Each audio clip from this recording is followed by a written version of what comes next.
Good morning, everybody. Today's Monday. Koyach Tamuz. It's the 28th day in the month of Tamuz. And it's Monday. Tomorrow. Tomorrow, yeah. It's also the yahrzeit of Shalom Mendel Simpson. The Rebbe's secretary, Shalom Mendel Simpson, he's one of those Yidden who passed away on his birthday. He passed away on his birthday, and he shares his birthday with Rashi's yahrzeit. Nish poshet. In ganz nish poshet. Tomorrow is his yahrzeit. I don't know if it's the first year or a second year. And he was on the Yem al Yem. The Rebbe's secretary, Shashtil, Shalom Mendel Simpson. The secretary that everybody knew his name and no one knew how he looked.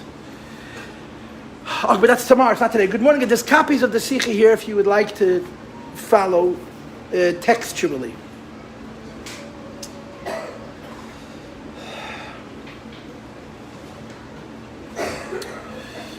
Rabbi Sai, we are learning a Sicha from Yud Beis Tamuz. It's already after Yud Beis Tamuz. But I have discretion. I have some discretion. Yeshem, some is a lot. But I certainly have some discretion. What we do is, Mondays and Tuesdays, we learn Toiras Menachem Sichas, Bilti Mugid Sichas of the Rebbe. That's the regular Seder. Sunday we do Tanya and Hayom Yom. Monday and Tuesday is Sichas. Thursday is Igris. Friday is Maimed. That's the regular schedule. And at night we're doing, with Hashem's help for these few weeks, doing also Beis HaBchira. Finished. No, I'm leaving it. I used to take off Sundays, so I thought Wednesdays, but I'm not taking off Sundays, so I'm leaving Wednesdays. So we always learn Sichas from 60 years ago. For the last 10 years, we started around 10 years ago. So we learned a Sicha do, a Sicha. We didn't learn all the Sichas. Shtikalach. So this year is 60 years since Toshin Chof, since 1960. So we are learning the Sichas of Yud Beis Tamuz. This is our third class on Yud Beis Tamuz. There's a lot of stuff in here. There's 3 different Sichas in here. One of them is Grada about women. And I'm hoping that before the summer is over, the Rebbe visited camp in 1960 to learn a little bit of the Sicha that the Rebbe spoke to the children in camp. I'm hoping. But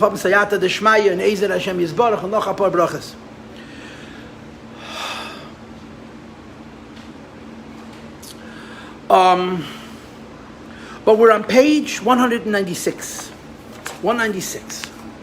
What did we learn?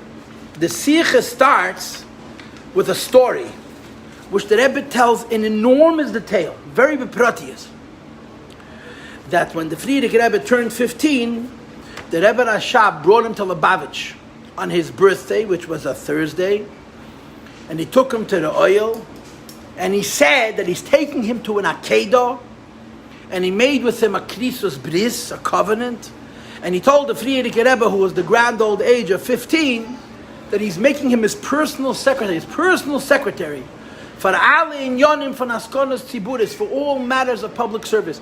The Friedrich Rebbe became a ish tziburi, belonged to the Jewish people for 55 years, from the age of 15 until the age of 70. B'chaim chayasei ba'al madein and neshama b'guf. And the Rebbe asked the question. The Rebbe told the story at length. And then the Rebbe asked the question, why do we need to know such a story? What's the story negate to us? So the Rebbe said like this: if you want to know how to do askonos, if you want to be a public servant, I was sitting preparing the Sicha. What was I thinking? That the Rebbe just assumes that everybody is a ish tzibur, That's what our generations are unique about. In the olden days, there were private people, there were public people. Because of the Yeridas Hadeiris, and because of the Cheshech HaGolus, and because of all the Halamas V'Estadim that have taken place over the last 100 years or so, the Friedrich Rebbe yet sort of made it a yesod. What's a chassid? A ish tzibur. You become a chassid because you're involved in yonei tzibur. You help others. You're mashpiyah to others. Obviously in an official capacity, or l'chal hapachas in an unofficial capacity. So the Rebbe says, you want to know how to do askonos tziburis, you have to get direction. And you have to learn from the master, from the person who was the source of this askonos. In other words, you have to know how the Friedrich Rebbe did his askonos to know how you should do your askonos. But then the Rebbe said something more. It's not enough to know how the Friedrich Rebbe did askonos, and on that basis, we should do the askonos of our own. It's necessary to know how it was initiated. You have to know how it was born, where it started. Because only when you know how it was born do you understand the spirit of the Askanis. And the Rebbe says this is why this story is told to us.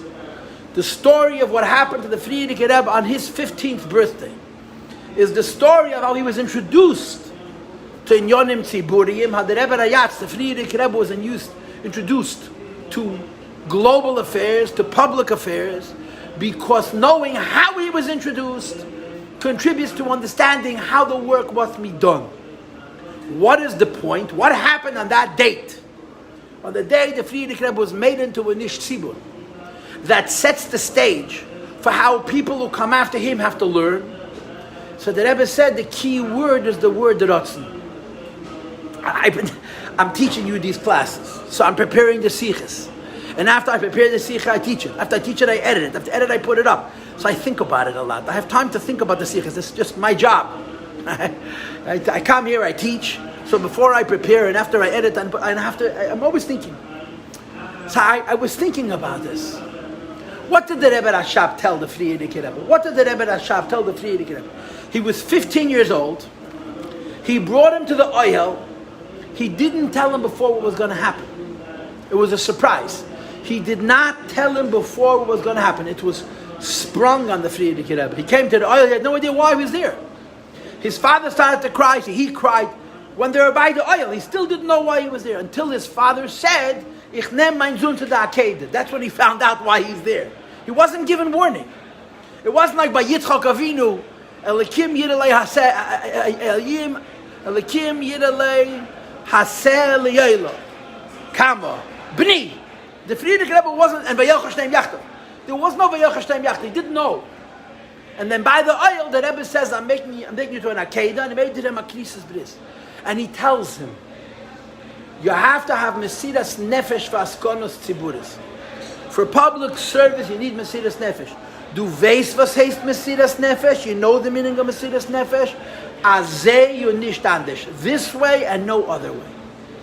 Now the Rebbe in this Sicha doesn't focus on that phrase. He focuses on the word Kifi Harotzui, on the word Rotz.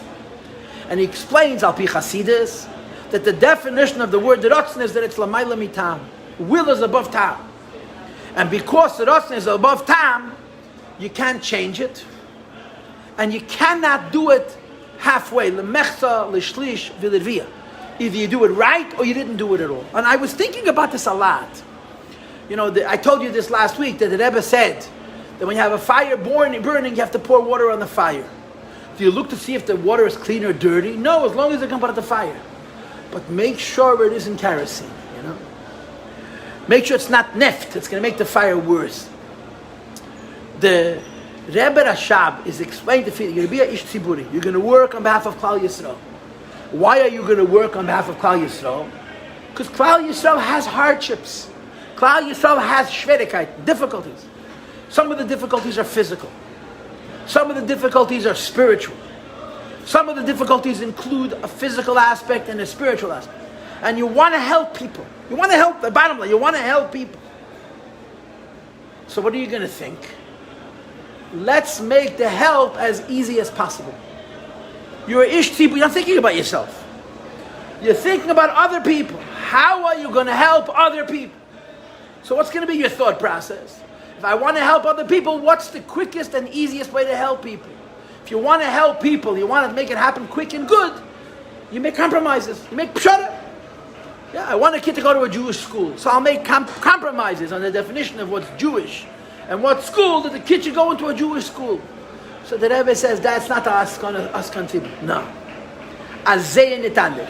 You want to solve problems in the world, and in addition to the problem that the world gives you, that you need to solve through your skill and your mesiras nefesh and your dedication, you do it bli pshara.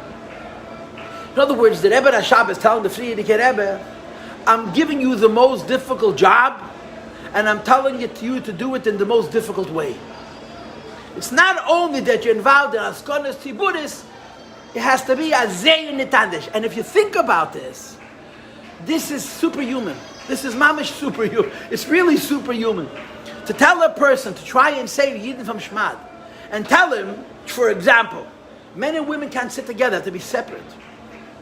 You have a shir for men, it's only for men. You have a shir for women, it's only for women. It can't be even behind the machitza for men and women. These kinds of things make the work so much harder. It's hard enough, the etzem inyan, that you have to help people. And at the same time, it has to be kefi haratzon. And this is the distinction of the Rebbeim. The Rebbeim wanted to save Yidden from Shmad. And they wanted to do it lechatchile shebe lechatchile. These two sides, helping a Yid not be lost, and at the same time, believe shum pshara, is an almost impossible combination. It takes a Rebbe to be so stubborn. I read there's a book now that came out about Shlomo Schwartz, alav shalom. Rabbi Schwartz, Schwartzy, b'lashon ha'olam. He passed away 2 years ago, Berech. His children made a book of his life, a biography of his life. The title of the book is, I love when that happens. In other words, he was into seeing Hashgacha Pratis. It's a very readable book. And one of the stories in the Sefer, it's an interesting story, is Shlomo Schwartz dedicated his life to Jews marrying Jews. That's it. You wanted to be frum to other people. He, Pashut, wanted to arrange a marriage and a Yid and a Yidin. And we're talking about people he reached the people who were the farthest away. Nobody could have reached them, only him. And that way he made 700 chasanas. 700 weddings in a Jewish boy and Jewish girl, which is an unbelievable number. Yid man, this was his thing. This was his vision. This is how he took the Rebbe's Hayrah and he lived it. So there was a guy getting married to a girl. He was I don't know what he was, an entertainer, a musician, a very, very, very rich man. I mean, a multi-millionaire. And also very prominent, very well known, very famous. And his wedding was going to be, like the wedding of the season in California. It was like the wedding. And the wedding costed $1 million. The wedding cost a hamoin mit Geld. And Rabbi Schwartzy was going to be the Masad Kedushin. So this man comes to the Rebbe by dollars to tell the Rebbe that he's getting married. And he tells the Rebbe the date of his wedding is kach v'kach. And it's taking place during Sfira. Now, how big an Aveda is it to get married during Sfira? Who are you talking about? There's no Shabbos. There's probably, imagine one time she'll go to the mikveh. There's no Taras HaMishpacha. There's no Kashas. It's a Yid marrying a Yid. And it's an unbelievable accomplishment. If you understand who this person is, it's an incredible accomplishment. So he tells the Rebbe that he's getting married, and Rabbi Schwartz is going to be the Masad Kedushin, and the date of the wedding is kach v'kach. So the Rebbe says to him, you're not allowed to get married on that day. He says, my rabbi said it's okay. So the Rebbe says, you'll tell your rabbi that I said it's not okay, and he'll agree that it's not okay. Achmed. Again, I don't understand all the dynamics. But a wedding like this, you have to plan a year in advance, 2 years. It's not a wedding in the Oteda. It's a wedding. The wedding cost $1 million. And the Rebbe says, I'm sorry. So he comes home to Rabbi Schwartz. He says, the Rebbe says, can't get married that day. Now, what Schwartzy doesn't know that he's not allowed to get married in Sfira, of course he knows. He has to know which battles to fight. And the Rebbe says you fight every battle. You're dealing with a Yid who, he's really very far away, and I'm sorry. See what they did? They made a chuppah before, and they got married. And by the big fancy schmancy wedding took place during Sfira, they put on a show. There was no chuppah. They made the wedding before. But this is why it's hard to work with the Rebbe. There's no pshara. There's no compromise. This guy, Herbert Weiner, who wrote the book, 9.5 Mystics, he met the Rebbe in the 1950s. And he wrote 2 articles in a magazine then. He had a relationship with the Rebbe that went on for many, many, many years. He asked the Rebbe then, in 1956 or 57, what is the secret of Lubavitch's success? And the Rebbe said, no compromise, no pshara. You don't make a Yid keep all 613 mitzvahs today, but you tell him today that there's 613 mitzvahs. You don't lie. You say it the way it's supposed to be, and then the person grows into it, kima, as they're ready. But this combination of being an ish tziburi, you're worried about the whole world, and you want to save Yidden literally from Shmad, and at the same time it has to be kafi harotz. That means there's no compromise. I say only a Rebbe is that stubborn. Only a Rebbe. I have a great story. I don't want to spend the whole day telling you stories, but this story I'll tell you. It's a remarkable story. It's such a moiden dekamaisen. The Rebbe sent shluchim to Morocco. The first place of shlichus of the Rebbe was in Morocco. The first place of shlichus in Morocco. And some people will tell you that it was the most successful shlichus ever. Practically, that shlichus was over by the mid-60s. I mean, it's still going on. There's shluchim in Morocco today. But in the beginning, there were hundreds of thousands of Yidden in Morocco. And they had, in the height, Chabad had 60 schools. 60 schools in Morocco. And the money, all the money came from the joint. Anyway, the person who did most of the work was Reb Shlomo Matasov. The first shliach was a Michal Lipsker. And he was in Meknes. I don't understand Morocco, but Meknes is a big city. Reb Shlomo Matasov was in Casablanca. And Reb Shlomo Matasov really traveled all around. Apparently he did more of the work in the smaller cities and so on. So his children made a book. The Matasov Mishpacha made a book. It's about the shlichus to Morocco, but it doesn't focus that much on the Michal Lipsker. It focuses much more on Reb Shlomo Matasov. So there's a story. He has 60 schools. 60 schools. So some of those schools are normal schools, big cities, hundreds of children. Some of those schools are in the Falecht, Verstickte Lecher, 6 kids, 2 kids, 8 kids, in these little dead Falach. And some of the kids are very disruptive. Some of the kids are not at all able to sit in the classroom. They're hyperactive, they're cuckoo. So the joint comes to Shlomo Matasov, and they say to Shlomo Matasov, listen, we 60 schools, we're going to make 3 schools in big cities. And we're going to make it, as they say in Yiddish, mit Hand und mit Fies. We're going to build new buildings. We're going to have desks. We're going to have blackboards. We're going to have chalk. We're going to have erasers. There's going to be enough seats for the children to sit on. And enough books. Enough svarim. But we're not going to have. And Rabbi Mat says, no. 60 schools. And the joint says to Shlomo Matasov, we're paying the bills. Devas had the mayor, had the day. You pay the bills, you're the balabos. And Shlomo says, I'm sorry. He would ask New York, and New York says, we're not closing one. They tell me, I don't understand, you have a school of 6 kids. First of all, half the time the teacher doesn't show up. Second of all, these kids don't know how to sit in their seat. And what are you teaching them? And it's a waste of time and it's a waste of energy. And he would visit all these places. Reb Shlomo Matasov get on a donkey, like Avraham Avinu, and we go from place to place. And they argued back and forth. They had many arguments. So the joint found frum members of the joint, to go and argue with him. I'm also a frum Jew. You don't have to be so meshuggah, make normal schools. One of the many issues they argued about was limudei chol. The Rebbe wanted 0 limudei chol in these chadarim, 0. And they were screaming, how could you have a moiseh without limudei chol? These kids need to be taught how to make a living and so on. Anyway, they argued for years. 2 years maybe. All this time, the joint is writing checks, but the joint keeps on threatening that if you're not going to cooperate, we're going to stop writing checks. And Shlomo Matasov says, so finally, they agreed to all of his demands. You want to keep the 60 schools, you can keep the 60 schools. Anything you want, except for one thing you can't do anymore. You're not allowed to take advice from overseas. That was the one condition. You're not allowed to take advice from Me'ever Liyam, because they knew that Reb Shlomo Matasov did not have it in him to fight with them like this. They're paying all the bills. No limudei chol. Who does he think he is? They knew it's the Rebbe. So they said, you know what, we'll do anything you want, but you can't ask the Rebbe anymore. Whatever you think. And the Shlomo said, what are you kidding? But the alliance that had schools in Morocco wasn't consulting their leadership in Paris. Why can't I consult New York? And they gave in to all of the demands, every one of them. This is how the Rebbe sees it. You're trying to do work in a very difficult environment, and you refuse to make pshara. How could you be that crazy? How could you be that extreme? And the teretz is, this is the story of the Akedah. That we know the story of how the Frierdiker Rebbe became an Askel.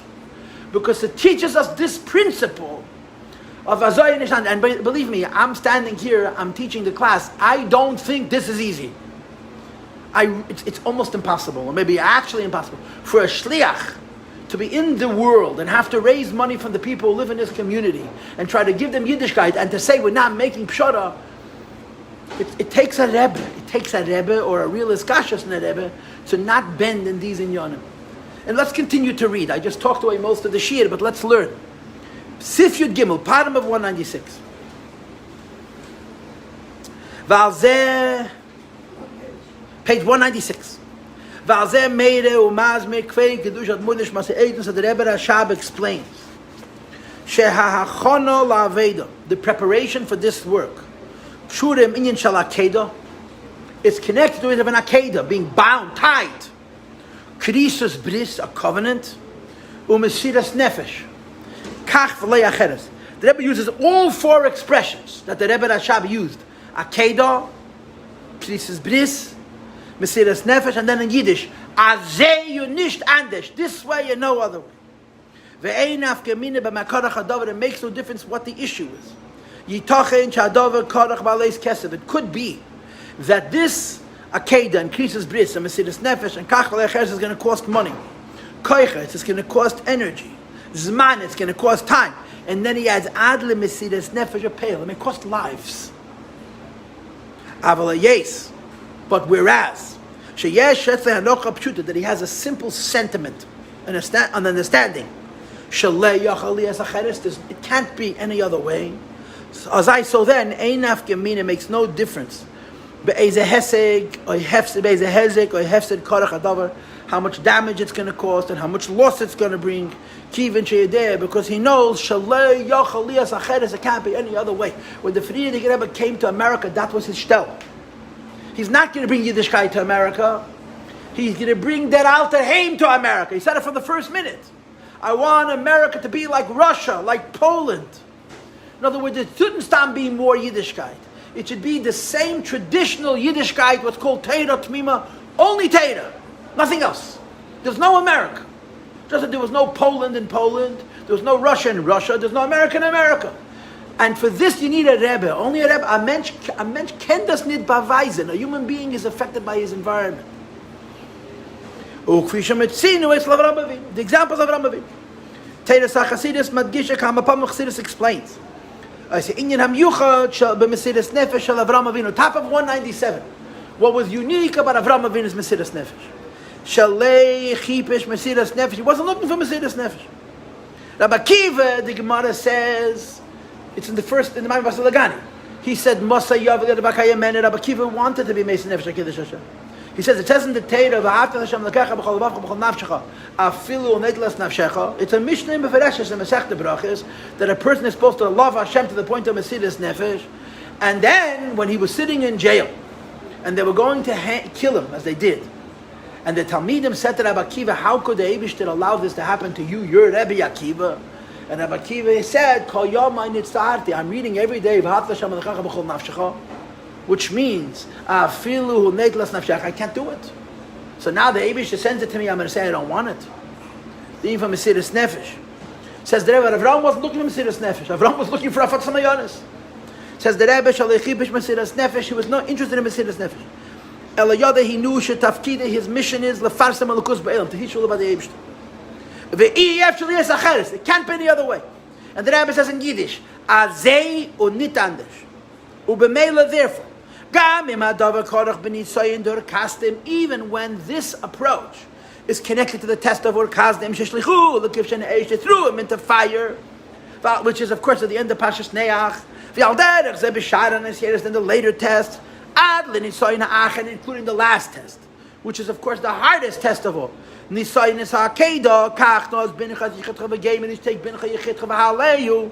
the Rebbe, it makes no difference.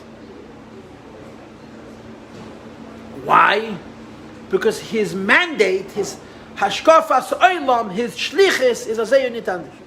Ella, on the other hand, she'ein ze be'efen shemechapshem nisyanis. No one's looking for trouble.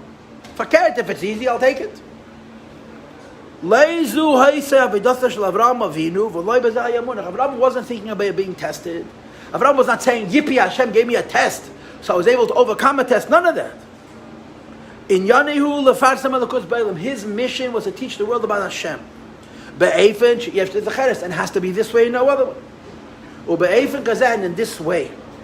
Kasher nigoshim la'aved, one approaches Avedas Hashem. Im ha'achona ha'matima, with the appropriate preparation. Ke'eroas ha'rabeim, based on the instructions that the Rabbeim give. Ozei mamalo misa'avodah, we succeed. And the Rebbe adds the same two words, kefi ha'rotzoy, as is the will of the Eibishter. Unseichel. In other words, the Rebbe is saying that the avodah of a Lubavitcher, of a shliach, is to give Yiddishkeit to the world, however you have to bring it to them, and whomever you're bringing it to. But it's kefi ha'rotzon. It's not watered down at all. Sif Yodalit, page 197, fourth paragraph. V'kashayetzim la'aveda. One goes out to do this work. After the preparation and the introduction, with the mindset, and I guess the Rebbe is talking to the Bachram. Yeah, Bachar sits in 770 by the Rebbe in Temchet Mimim, and he goes to an Akedah. What is the Akedah? Kach v'lei acheres. Azoyer nicht anders. This way and no other way. Keheroyes kvei kedush that munish mas'eidin, as the Rebbe Rashab instructed.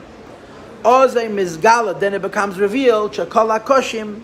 The hardships are nothing. Now it's so easy to say. It is so easy to say that the hardships are nothing. The hardships are nothing. But the Rebbe says when you have the right akshonis, it shows itself to be nothing. It's very hard. To be any kind of an askan tziburi is very hard. To work for the Rebbe is doubly hard. Because you have all the nisyonis that the Samach Mem is going to bring, not on you, but on your boss. Shluchim went through in the beginning for sure such unbelievable hardships because they're doing sacred work. But the Rebbe says when you persevere and you don't back down, you see the doors open, as the expression is.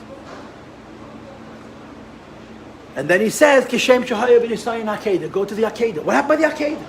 Hashem tells Avraham Avinu, Kachnas b'Nichas Yichesach Asher Haftas Yitzchak v'Haleyu, put him on the Mizbeach. Amarti lecho haleyu, I told you to put him on the Mizbeach. Asakte, you put him up. Achse, now take him off. Avraham is thinking that he's going to shecht his only son Yitzchak. What happens if Avraham shechts Yitzchak? What happens? He doesn't kill his son. He kills Torah mitzvahs.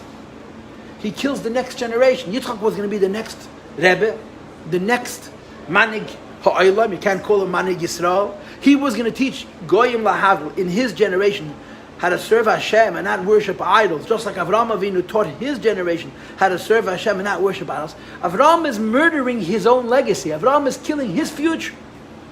The ultimate test.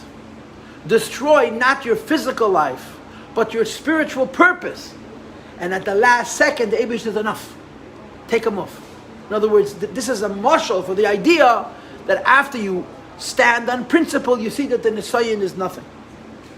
And after Yitzchak comes off the Mizbeach, Harba Arbe Zaracha, he has many children, like it says in the Pasuk, Va'arbe Zariv Eten Lei Es Yitzchak, and then Yitzchak's children don't only get Birchas Avraham, they get also Birchas Yitzchak. And Birchas Yitzchak is greater than Birchas Avraham. Birchas Avraham is what Birchas Avraham is, but by Yitzchak it says V'itnachal Lekim. Mitala Shemaim Mishmani Arts, and explained in Chassidus that this Lekim is higher than Shem Havayah. Hein Kipshute Begashmi, it's both physically you have Parnasa Berevach, Veheim Beruchtis, like it says in the Medrash, Mitala Shemaim Zumikam Mishmani Arts Zumishna V'chulu, this means Teirish Bal Peh. So the Rebbe concludes, this is a lesson for everybody who does Askanos. I mean, every Lubavitcher is an Askan, officially or unofficially, but certainly Shluchim. The Rebbe says there's a lesson. And the lesson is no compromise. We don't make Yiddishkeit less to please more people. No, the Rebbe said about somebody who wanted to say that when I get together in a college, and I bring boys and girls, and they say boys here and girls here, he says 90% of the boys leave, and half the girls leave. So if I'll just let the boys and the girls sit together and socialize, I'll have more children. So the Rebbe told them, it's in L'Kutei Sichos, the Eibishter said you should be Mekarav Yidden. And the Eibishter also said there has to be a separation between boys and girls, men and women. Don't be firmer than the Eibishter. Don't out Eibishter the Eibishter. The Eibishter said you should be Mekarav Yidden, do it in his way. And it's a test which Shluchim face every day. Every day. And the Rebbe says the Frierdiker Rebbe's chinuch, his indoctrination into Askanas Tziburis was this principle, Azoy Nishtander. Sharei Zarei B'chayim. The Rebbe is alive because his children are alive. V'kasha Hilchim Lefi Hadrachesav. When we go in the instructions, V'anhagesav in the customs, V'eiskim B'inyonim, when we engage in those things, Shemasa Nafsha Leib, which the Rebbe was Mesa Nefesh, Nimshachim B'zeh Kol Inyonav, in our work, all the Inyonim of the Rebbe are invested. V'achahu Atzmei Nimshach. The Rebbe himself is invested in the work we do, Kvayochel for him.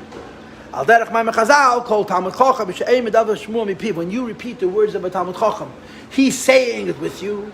So the Rebbe says similar, when you're doing shlichus on behalf of the Rebbe is doing it with you.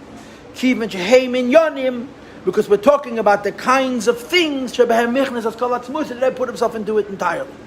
And he concludes, Shematzlichim Ba'avoida, we succeed in this work.